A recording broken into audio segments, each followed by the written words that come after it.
Hello friends, welcome to my channel. This is CA Rakhi Agarwal. आज का हमारा टॉपिक है change in the limit of partnership firm. क्या limit में चेंज लाया गया है इन बजट 2024? पार्टनरशिप फर्म के लिमिट में कुछ चेंजेस है जो कि बजट 2024 में लाया गया है और एप्लीकेबल है for the assessment day 25-26। And partner को अगर कुछ आप पेमेंट कर रहे हो इन the form of remuneration, in the form of bonus, in the form of interest, in the form of commission, तो उस पे टीडीएस का भी एप्लीकेबिलिटी आ गया है जो कि पहले नहीं था। तो सेक्शन 194 भी न्यूली इंट्रोड्यूस सेक्शन है on the TDS applicable on payment made by partnership firm to their partners. Partnership firm अगर पेमेंट करेगा अपने पार्टनर को in the form of salary, in the form of remuneration, in the form of bonus, in the form of commission, in the form of interest, limit prescribe कर दिया गया है। क्या limit है हम लोग फर्दर देखेंगे। और पार्टनरशिप फर्म में 40B, सेक्शन 40B के डिडक्शंस में क्या चेंजेस है, कितना पेमेंट आप रेमुनरेशन का आप पार्टनर्स को कर सकते हो, अलाउबल है deduction in the hand of the firm. Firm के हैंड में कितना पेमेंट जो आप पार्टनर्स को कर रहे हो रेमुनरेशन का, उसका डिडक्शन अगर आप क्लेम करोगे पार्टनरशिप फर्म तो कितना अलाउबल है अंडर सेक्शन 40B, वो आज हम लोग डिस्कस करेंगे। उसी में चेंजेस है इन बजट 2024। तो let's start our topic. Finance bill 2024 क्या लाया? Section 40 of the Act provides for the amount that shall not be deducted in computing the income chargeable under the head profit and gain of business or profession। Section 40 of the act क्या बोलता है कि certain amount, जो amount that shall not be deducted, उसका आपको deduction नहीं मिलेगा in computing the income chargeable under the head, क्योंकि अगर आप फर्म का कंप्यूटेशन बना रहे हो तो वो पीजीबीपी का ही हेड में जाता है। Income chargeable under the head profit and gain of business and profession. Section 40 clause B sub clause 5 provides for disallowances of any payment of remuneration। वो डिसअलाउ कर देता है अगर आप कुछ भी पेमेंट करते हो of remuneration to any partner who is working partner who is authorized by or is in accordance with the term of partnership deed and relates to any period falling after the date of such partnership deed in so far as the amount of such payment to all the partners during the previous year exceed the aggregate amount mentioned below। कहने का मतलब है section 40B5 में certain limits prescribed है।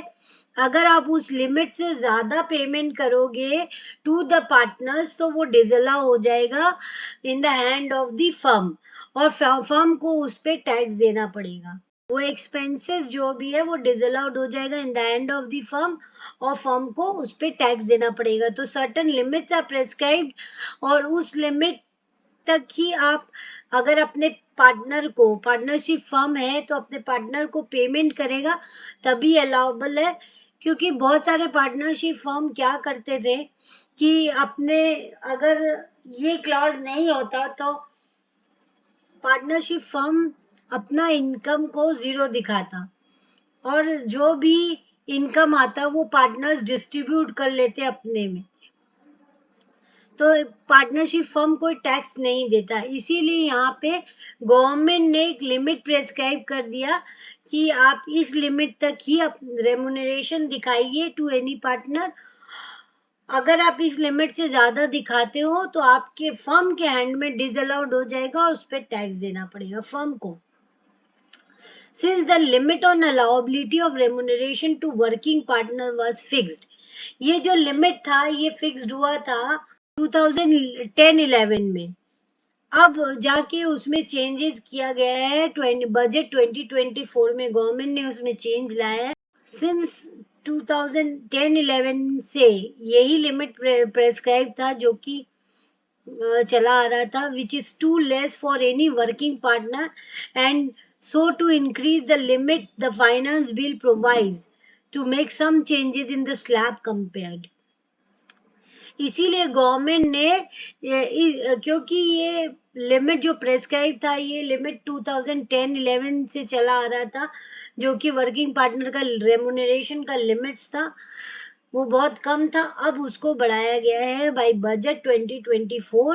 तो क्या बढ़ाया गया है, क्या चेंजेस है, we will discuss. Previously existing limit क्या था रेमुनरेशन का, क्या first 3 lakhs of the book profits, और इन केस ऑफ लॉस के केस में भी आप अपने पार्टनर को 1.5 लाख तक सैलरी दे सकते थे. मतलब आपके हैंड में, फर्म के हैंड में 1.5 लाख तक का एक्सपेंस अलाउेबल था रेमुनरेशन का. और अगर प्रॉफिट होता तो first 3 lakhs of the book profits, उसका 90% of the book profit, which ever is more, means 1.5 lakh या 90% of the book profit, that is 2,70,000. उसमें से जो ज्यादा होता उतना डिडक्शन आप ले लेते हैं ऑन रेमुनरेशन. और on the balance book profits, balance पे 60% का आपको अलाउेबल था. प्रपोज क्या हुआ है, चेंजेस क्या है कि आप लॉस पे 3 लाख तक ले लीजिए, प्रॉफिट हो रहा है तो first 6 lakhs of book profit, उस पे जो 3 lakhs है या 5,40,000, 6 लाख का 90%, 5,40,000 होता है, उसमें से जो हायर है उतना आप अलाउेबल है. और उससे ज्यादा अगर आपका बुक प्रॉफिट है तो 60% of the balance book profits. ये हम लोग एग्जांपल के थ्रू भी समझेंगे. अभी आप थियोरेटिकली समझ लीजिए कि 6 लाख तक आपको 3 लाख या 90%, जो 5,40,000 उसमें से जो हायर होगा उतना आप रेमुनरेशन पे कर सकते हो, उतना अलाउेबल फर्म के हैंड में. और अगर उससे ज्यादा अगर बुक प्रॉफिट है, 6 लाख से ज्यादा का बुक प्रॉफिट है, जैसे कि फर्म को इतना ही डिडक्शन क्लेम कर पाएगा अंडर सेक्शन 40B5 में. द लिमिट वाज ओरिजिनली, ये जो लिमिट था 3 लाख पार्टनरशिप फर्म का रेमुनरेशन का लिमिट, ये फिक्स्ड किया गया था असेसमेंट एट 10-11 में. अब जाके इन 20 असेसमेंट एट 25-26 ये propose enhance limit will be applicable from, ये चेंज किया गया है from the assessment at 25-26 and applicable for the current financial year. Means 24-25 के लिए एप्लीकेबल है ये, for the assessment year 25-26. So the proposed enhanced limit will be applicable from assessment year. Applicable होगा with effects from assessment year 25-26, that is applicable for current financial year. Financial year हो गया 24-25. Calculation of book profits. Book profits calculation is simply profits amount before debiting remuneration amount of partners. For income tax purpose, remuneration calculation purpose, book profits and actual firm profits is different. Actual जो firm का profit आता है, जो कि as per the balance sheet PL account में जो profit आता है, उसमें आप अगर debit कर रहे हो remuneration और interest, वो आप कुछ भी जितना अमाउंट एक्रूअल बेसिस पे जितना आप पेमेंट कर रहे हो उतना आप डेबिट कर रहे हो. पर इनकम टैक्स के हिसाब से रेमुनरेशन और इंटरेस्ट जो आप पेमेंट कर रहे हो पार्टनर्स को, उसका जो लिमिट है वो इनकम टैक्स के हिसाब से अलग है. 40B सेक्शन 40B5 कुछ लिमिट्स प्रेस्क्राइब करता है फॉर रेमुनरेशन और इंटरेस्ट, जो कि पार्टनर्स को आप पेमेंट करते हो तो उतना ही आपको अलाउेबल है. उससे ज्यादा अगर आप कुछ पेमेंट करते हो तो वो डिसअलाउड है इन the hand of the firm. तो अगर आप पेमेंट कर रहे हो तो पहले आप प्रॉफिट जो आपने निकाला है as per profit, net profit, उसको दिखाइए. उसमें आप रेमुनरेशन जो पे की हो, सैलरी, बोनस, कमीशन, उसको ऐड बैक कीजिए. फिर आप जो प्रेस्क्राइब लिमिट है, जो इनकम टैक्स ने प्रेस्क्राइब की है, उतना ही आपको रिड्यूस करने को मिलेगा फ्रॉम द प्रॉफिट्स, और फिर जो आएगा वो आपका बुक प्रॉफिट हो. ये हम लोग एग्जांपल के थ्रू समझते हैं. सपोज एक XYZ लिमिटेड एक पार्टनरशिप फर्म है जिसमें 3 पार्टनर्स है, शेयरिंग प्रॉफिट्स और loss in the profit and loss account of the firm for the year ended 31st March 2024 is as follow. ये पार्टनरशिप फर्म का अकाउंट है. इनका ओपनिंग स्टॉक 50,000 का है, परचेज ये सब एक्सपेंसेस है, ये सब income on the credit side. Remuneration paid to partner is 12 lakhs। Interest on capital है 24%, 2,10,000। और नेट प्रॉफिट है 2,60,000। सो इसमें से आपका जो प्रेस्क्राइब लिमिट है उसको आप कैलकुलेट करना है, बिकॉज ये जो है ये आपने एक्चुअल में पे किया है, ये एक्सपेंस केम किया as per books of accounts, but as per income tax law आपको इतना एक्सपेंसेस का अलाउंसेस नहीं मिलेगा। आपको जो भी डिडक्शन मिलेगा वो as per income tax act के हिसाब से ही मिलेगा। सो अगर आप फर्म का कंप्यूटेशन बनाते हो तो आप नेट प्रॉफिट लोगे 2,60,000, रियल में 2,60,000। उसमें आप ऐड करोगे जो कि बुक्स के हिसाब से आपने डेबिट कर दिया है, क्योंकि आपने ज्यादा खर्चा क्लेम कर लिया है तो उसको वापस से आपको ऐड करना पड़ेगा। ये खर्चा आपने क्लेम किया है, रेमुनरेशन टू द पार्टनर और interest on capital at the rate 24%, तो उसको आप ऐड करोगे तो आपका अब प्रॉफिट आ रहा है, उसमें से आप अब क्लेम करोगे जो इनकम टैक्स बोलता है कि आप इतना प्रॉफिट इंटरेस्ट को क्लेम कीजिए। तो इंटरेस्ट बोलता है, इनकम टैक्स 40B बोलता है कि जो पार्टनर को आप इंटरेस्ट ऑन कैपिटल दे रहे हो उस पे आपको अलाउबल डिडक्शन है सिर्फ 12% तक का।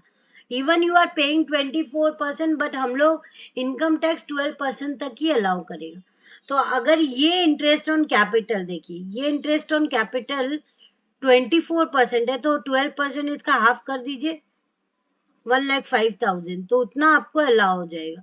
तो बुक प्रॉफिट अब आ गया आपका नेट प्रॉफिट प्लस जो भी आपने रेमुनेशन टू द पार्टनर और इंटरेस्ट ऑन कैपिटल एट 24% उसको ऐड कीजिए, एड बैक कीजिए और फिर लेस कीजिए interest on capital at the rate 12% जो कि अलाउबल है as per income tax act.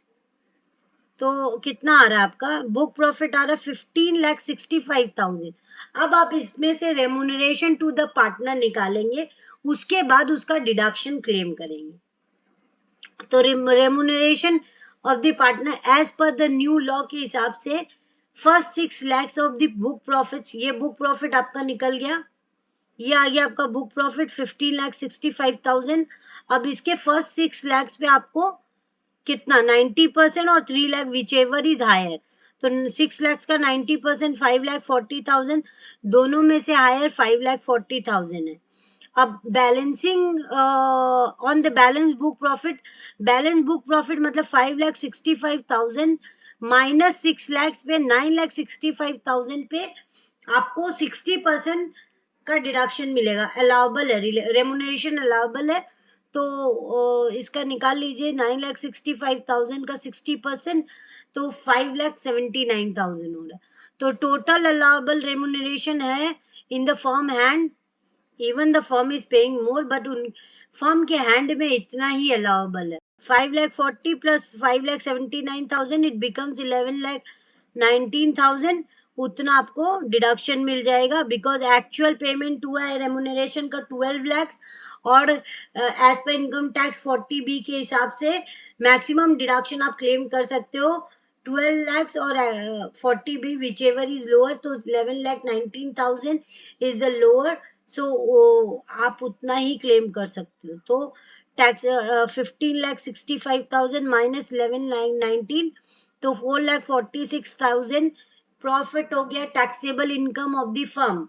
अब उस पर फर्म टैक्स दे देगी 30%, सरचार्ज लगेगा नहीं बिकॉज सरचार्ज 1 करोड़ के ऊपर अगर इनकम होती है तब लगता है, और सेस आपका 4% लग जाएगा। तो टोटल टैक्सेबल इनकम हो गया 1,39,152।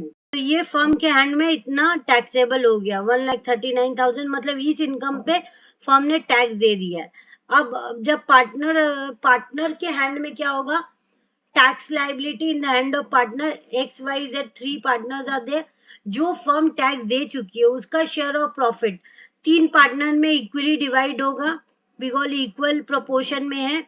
तो ये 4,46,000 इज डिवाइडेड इनटू 3 पार्टनर्स, तो शेयर ऑफ प्रॉफिट जो है तीनों पार्टनर में 1,48,666.67 वो तीनों में प्रोपोर्शनेटली डिवाइड हो जाएगा और एग्जेम्पशन भी क्लेम कर लेंगे पार्टनर्स अपने हैंड में, बिकॉज फर्म ऑलरेडी इस इनकम पे टैक्स दे चुकी है तो एग्जेम्पशन क्लेम कर लेगी और इस शेयर ऑफ प्रॉफिट पे टीडीएस भी नहीं करती। Remuneration from firm in the ratio, अगर रेमुनेशन रिसीव कर रही है तो फर्म अगर रेमुनेशन पेमेंट कर रही है तो कितना है 1 लाख, जो भी आपका इनकम टैक्स के हिसाब से है इतना डिडक्शन क्लेम किए तो इतना 11,19,000 डिवाइडेड बाय 3, तो 3,73,000 ईच को XYZ रेमुनेशन का इनकम है उनका। इंटरेस्ट भी कितना 1,05,000, 12% अलाउ पेमेंट कर सकती है तो 1,05,000 डिवाइडेड बाय 3 तो 35,000 इंटरेस्ट फ्रॉम फिक्स डिपॉजिट्स, अगर और भी कोई इनकम है पार्टनर की, क्योंकि पार्टनर अपना इंडिविजुअल रिटर्न फाइल कर रहा है तो income from fix deposit, income from debenture जो भी है पार्टनर की वो ले लेगा और टोटल इनकम निकालेगा, क्योंकि यहाँ पे 5,53,000, 5,68,000, 6,93,000 ये पार्टनर का टैक्सेबल इनकम है। इस पे वो स्लैब रेट के हिसाब से अपना टैक्स कंप्यूट करेगा और यहाँ पे बिकॉज 5 लाख से ज्यादा है अगर ओल्ड रिजीम में जाता है तो उसको रिबेट का बेनिफिट नहीं मिलेगा, न्यू रिजीम में जाता है तो उसको रिबेट अंडर सेक्शन 87A का बेनिफिट मिलेगा, 7 लाख तक की इनकम पे रिबेट का बेनिफिट। टीडीएस में भी गवर्नमेंट ने बोला कि जब हम लोग सैलरी पे 194(2) लगाते हैं, एम्प्लॉयर काट रहा है एम्प्लॉय का, फर्म भी काटेगा पार्टनर को अगर salary, remuneration, bonus, commission, interest कुछ देगा तो गवर्नमेंट इंट्रोड्यूस कर दिया गया नया सेक्शन 194(T) कि पार्टनर भी अगर सैलरी रिसीव करता है फ्रॉम द पार्टनरशिप फर्म या इन the form of salary, remuneration, interest, bonus, commission सब पे लगा दिया गया, तो अगर वो 20,000 से ज्यादा कलेक्ट करता है in a financial year, in a month नहीं किया है, in a financial year, total aggregate amount कुछ भी फॉर्म में अगर फर्म अगर पेमेंट करता है पार्टनर्स को 20,000 से ज्यादा इन अ फाइनेंशियल ईयर तो वो टीडीएस काट के पेमेंट करेगा।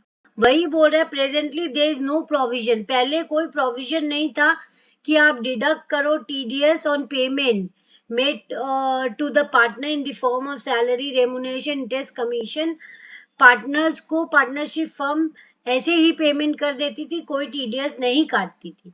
पर it is propose that new TDS section, नया टीडीएस सेक्शन इंट्रोड्यूस किया गया है 194(T) में be inserted to bring the payment such as salary, remuneration, commission, bonus and interest to any account of the partner of the firm under the purview of TDS for aggregate amount more than 20,000 in financial year.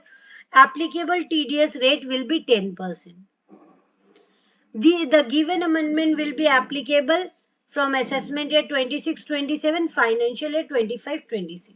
40B का जो changes है वो applicable है 25-26, that is for the current financial, from the current financial. The limit for applicability of TDS of 20,000 per annum is quite low. मतलब इसमें comment है कि जो पार्टनरशिप फर्म है उनका कमेंट है कि 20,000 is very low. The limit prescribed for TDS deduction per annum, एक साल में 20,000 का जो लिमिट प्रेस्क्राइब किया गया है गवर्नमेंट का टीडीएस पे बहुत कम है, बढ़ाना चाहिए ये लिमिट, और जो रेट है 10% वो भी बहुत ज्यादा है, उसको कम करना चाहिए। It is seen that in small partnership firm the remuneration interest paid to the partner are not even coming to exemption limit of the partner. Now each such partner has to file returns for claiming the refund. कई एक small partnership firm में क्या होता है कि जो भी interest payment होता है, रेमुनरेशन पेमेंट होता है पार्टनर को, वो इनके एग्जेम्पशन लिमिट को भी कवर नहीं करता है। तो फिर उनको सिर्फ TDS के लिए एक रिटर्न फाइल करना पड़ेगा for claiming refund. In our view, the limit could have been rupees 20,000 per month rather than, मतलब पार्टनरशिप फर्म का कहना है कि लिमिट को बढ़ा देना चाहिए, 20,000 पर मंथ कर देना चाहिए rather than 20,000 per annum. Limit बहुत कम है और रेट बहुत ज्यादा है. TDS रेट 10% है, जो कि बहुत ज्यादा है. Note, it is to be noted from 1st April 25 onwards, any firm, whether a partnership firm or LLP, making a payment, ये 194T जो एप्लीकेबल है, ये पार्टनरशिप फर्म पे के ऊपर एप्लीकेबल है और लिमिटेड लायबिलिटी पार्टनरशिप फर्म के ऊपर भी एप्लीकेबल है. अगर वो 1 अप्रैल 2025 ऑनवर्ड्स कुछ पेमेंट करेगी अपने पार्टनर्स को in the form of interest, commission, bonus, remuneration, salary, whether कोई भी वर्किंग पार्टनर है या नॉन वर्किंग पार्टनर है, active non active of the firm at the time during the financial year, is liable to deduct TDS at the rate 10% on the aggregate amount if the sum exceed 20,000 in a financial year at the time of payment or at the time of credit, whichever is earlier. So, for instance, if a firm A, an LLP, make a payment of rupees 30 lakhs per annum remuneration to a partner, अगर 30 लाख का payment करती है अपने partner को in the form of remuneration, TDS वो काटेगी under section 194T, is bound to deduct an aggregate amount that is 30 lakh पे 10%, that is 3 lakhs, and compliances to be completed by filing quarterly TDS return, late fee and interest provisions. So सब जो TDS का provision है सब follow करना पड़ेगा अब partnership firm को भी on payment made to the partner. If you like, please share, subscribe my channel. Thanking you for watching my video. If you like, please share, subscribe.